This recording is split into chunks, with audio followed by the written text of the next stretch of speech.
What's up, guys? It's Lou from Unbox Therapy, and today we're taking a look at the Slingbox 500, the latest and greatest in a long line of Slingbox products. If you guys are unfamiliar with the brand, it'll allow you to watch your TV anywhere. Now, that might sound a little bit complicated or confusing. Trust me, it isn't.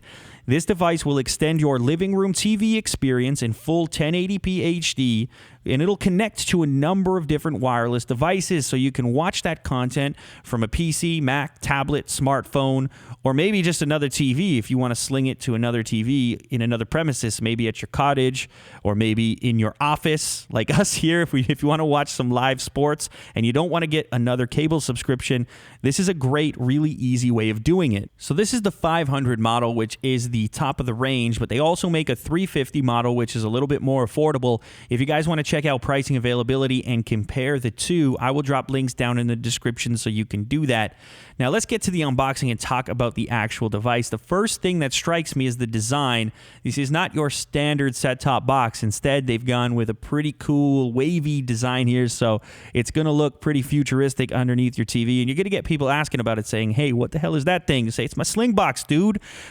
On the back of the device is where you'll notice all the connectors. You got component. You've also got standard resolution video. There's HDMI in and out. You've got a network connection point. You got your spot to connect the power cable, all the sort of standard stuff you're used to seeing on a set-top box.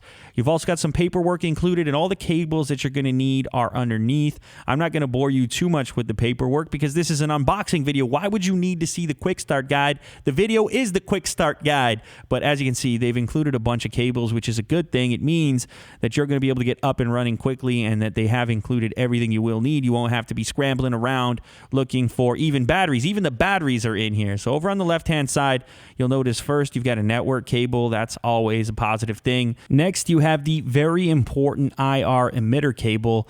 This is what's going to send the signal from the Slingbox back to your DVR box so that it can input your instructions from your remote control, over the internet. That's how you're going to change channels, access on demand, get to the recorded shows. It's really how you're going to control everything. So it's very important. There's also a standard video cable, and lastly, a little sticky pad on this side. That's going to be for securing that IR emitter so it doesn't move around and remains lined up with your set-top box back at home.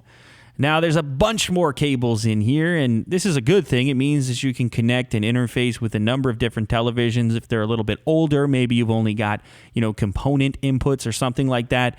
They've also included batteries, as I said before, so that you can get your remote control working right away. Here is the component cable, as well as a standard stereo RCA cable, and my favorite, the HDMI cable, which, believe it or not, isn't always included with devices, and I always complain about it because it's just a couple more bucks. Probably to them in volume is not even a couple more bucks, but HDMI is obviously the cable of choice in this case. You're going to get HD video as well as audio on one clean cable. So if your set-top box supports HDMI, I definitely recommend using it. So here's the remote control for the Slingbox. This is very important because I don't see any hard controls right on the box. If you lose this, you're probably going to be out of luck. So definitely keep track of that, baby. And then lastly, you have your power brick for keeping the device powered. Now, as I said earlier, I'm a fan of the design. It's hard to really say what it looks like. It looks kind of like a wave formation or maybe a skateboard ramp. You can't really pinpoint what it looks like, but at least it's a little bit more interesting than the average component that you place under your television. I do appreciate a little bit of extra design work. It's always a welcome thing.